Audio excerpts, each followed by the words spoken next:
Football কোচদের coach, যিনি স্পেনকে 2024 সালে euro জিতিয়েছেন, তিনি পর্যন্ত বলছেন মিশর আর্জেন্টিনা ম্যাচে কোনো অনিয়ম হয়নি।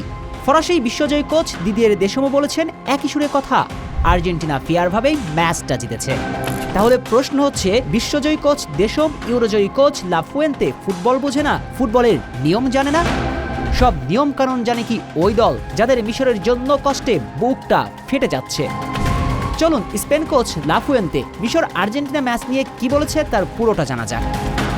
আলভারেজ আর মো সালার ওই ঘটনা নতুন করে বলতে হচ্ছে না, কিন্তু ম্যাচটা আর্জেন্টিনার জয়ের পরেই বাতাসে রব উঠেছিল আর্জেন্টিনা নাকি বিশেষ সুবিধা পেয়েছে রেফারির কাছ থেকে। অবশ্য রবটা তুলেছিলেন মিশর কোচ হোসাম হাসান। ম্যাচের পর এলাহি কাণ্ড বাঁধিয়ে দেন তিনি, সর্বপ্রথম বলেন তাদের সঙ্গে অন্যায় হয়েছে। কিন্তু মিশর কোচ হোসাম হাসানের ইতিহাস বলছে তিনি বরাবরই এমন, বিগ ম্যাচ হারলেই রেফারিং নিয়ে প্রশ্ন তোলেন, মাঠে হট্টগোল বাঁধিয়ে দেন। তাই তার অভিযোগ কতটুকু বিশ্বাসযোগ্যতা রাখে এই প্রশ্ন থেকেই যায়। প্রশ্নের উত্তরটা অবশ্য দিয়েছে স্পেন ইউরোজয়ী কোচ দে লা ফুয়েন্তে। বেলজিয়ামের বিপক্ষে কোয়ার্টার ফাইনালে মাঠে নামার আগে স্পষ্ট করে বলেছেন, আমি আর্জেন্টিনা ও মিশরের পুরো ম্যাচ দেখেছি, রেফারি কোনো ভুল দেখিনি। এর আগের ম্যাচে প্রেস কনফারেন্সে এসে ফরাসি কোচ দিদিয়ের দেশম বলেছিলেন একই সুরে কথা।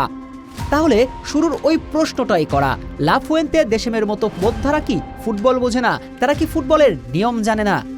সহজ ভাষায় বলতে গেলে লা ফুয়েন্তে দেশমের মতো ফুটবল বোদ্ধাদের মানুষের কাছে এমন কথা শোনার পর ওই ম্যাচ নিয়ে আর বিতর্ক তোলার কোনো সুযোগ নেই।